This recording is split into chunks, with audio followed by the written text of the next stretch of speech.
Hello guys, welcome to my channel words world. आज मैं एक नए लिटरेरी टर्म के साथ आपके सामने हाजिर हूँ और आज हम करेंगे एक बहुत ही इंटरेस्टिंग टर्म, क्राइम फिक्शन। ठीक है, क्राइम फिक्शन कह लो, डिटेक्टिव स्टोरी कह लो, murder mystery, mystery novel and police novel, आपको जो कहना हो। ठीक है, तो क्राइम फिक्शन। अब जब भी हम क्राइम फिक्शन की बात करते हैं तो हमारे दिमाग में सबसे पहले क्या आता है कि भाई हाँ, कोई क्राइम हुआ होगा, और या फिर शायद मतलब ज़्यादातर मर्डर ही होता है। तो लाइक क्राइम है कोई, उसको हम इन्वेस्टिगेट करेंगे।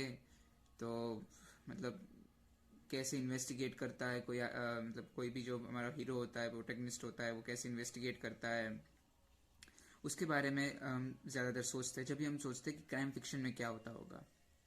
तो बस बिल्कुल ऐसा ही लिखा है कि दीज टर्म्स, ये जो सारे टर्म्स दिए all describe narratives that centre on criminal acts. Criminal acts के ऊपर जो सेंटर होंगे, ऐसे नैरेटिव्स को वो डिस्क्राइब करता है। And specially on the investigation either by an amateur or professional detective of a serious crime, generally a murder. ठीक है, तो क्रिमिनल एक्ट्स के ऊपर सेंटर होता है ये नैरेटिव। और स्पेशली ज़्यादातर क्राइम फिक्शन जो भी लिखा गया है उसमें ज़्यादातर फोकस इन्वेस्टिगेशन पर ही होता है कि क्राइम बता दिया गया है कि भाई एक मर्डर हो गया या एक रॉबरी हो गई है, और फिर उस पर इन्वेस्टिगेशन कैसे कर रहे हैं, कैसे चल रहा है, उस पर ज़्यादा फोकस होता है। तो वो इन्वेस्टिगेशन शायद एमेच्योर द्वारा हो सकता है कि भाई उसको कुछ पता नहीं है, हमारा जो हीरो है उसे कोई कुछ आइडिया नहीं है कि कैसे करना है इन्वेस्टिगेशन और वो सब। लेकिन वो बहुत क्यूरियस है, तो बस वो लग जाता है ढूंढने में कि भाई कौन है अपराधी। या फिर कोई प्रोफेशनल डिटेक्टिव भी हो सकता है। ऑफ अ सीरियस क्राइम, जो मतलब जो क्राइम हुआ था वो सीरियस क्राइम ही होता है कि भाई कोई बड़ी चोरी हो गई, ऐसा ही कुछ होता है। और ज़्यादातर उसमें मर्डर ही दिखाया जाता है। Typically the crime is committed in a closed environment that limits the number of possible suspects. अब ये जो क्राइम है वो क्लोज्ड एनवायरनमेंट में किया जाता है, क्यों? जिससे करके सस्पेक्ट्स कम हो जाए। तो आप अगर किसी का मर्डर हो गया और अगर वो क्लोज्ड एनवायरनमेंट में हो, ज़्यादातर किसी को, अगर जहाँ पर मर्डर हुआ हो वहाँ पर ज़्यादा हलन चलन ना हो, लोग ना आते जाते हो, तो सस्पेक्ट आप किसको बनाओगे? तो बस उसी के मतलब ऐसी टेक्निक यूज़ की जाती है क्राइम फिक्शन में। और ये जो प्लॉट है कि भाई मर्डर जो हुआ होगा वो क्लोज्ड एनवायरनमेंट में हुआ होगा, जिससे सस्पेक्ट जो है वो लिमिटेड हो जाए, इस प्लॉट को उसका standard form Edgar Allan Poe की शॉर्ट स्टोरीज ने दिया था। ये बहुत इंपॉर्टेंट पॉइंट है। एडगार एलन पो की जो शॉर्ट स्टोरीज थी उसमें जो मर्डर होते थे, जो मतलब जो भी क्राइम फिक्शन की जो भी शॉर्ट स्टोरी रही होगी, उसमें जो मर्डर होते थे वो क्लोज्ड एनवायरनमेंट में होते थे, और जिससे करके जो नंबर ऑफ पॉसिबल सस्पेक्ट्स है वो कम हो जाए।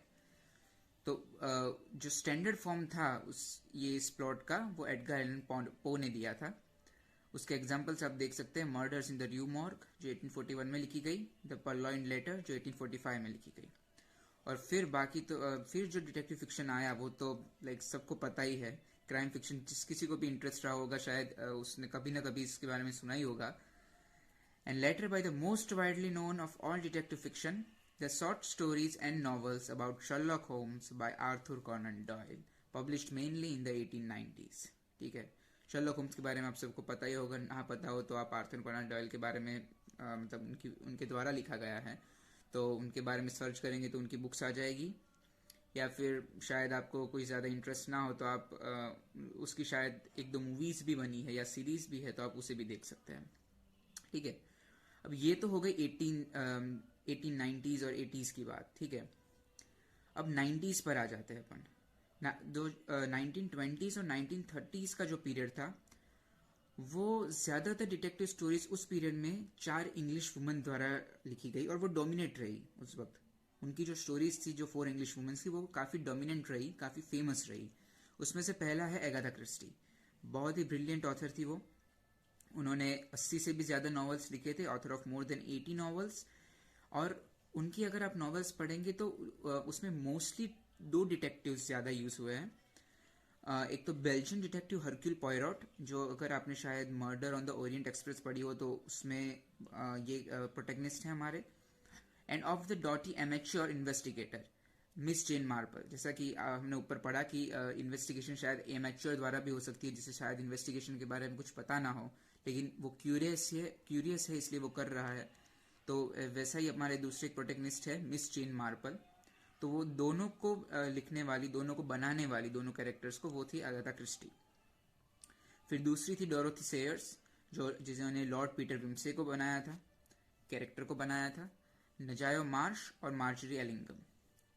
और उसी समय से वुमन लोगों का कंटिन्यू एक फैक्टर रहे हैं, या फिर ऐसा कह लो कि वो प्राइमरी फैक्टर्स रहे हैं, प्राइमरी ऑथर्स रहे हैं डिटेक्टिव नॉवेल्स के।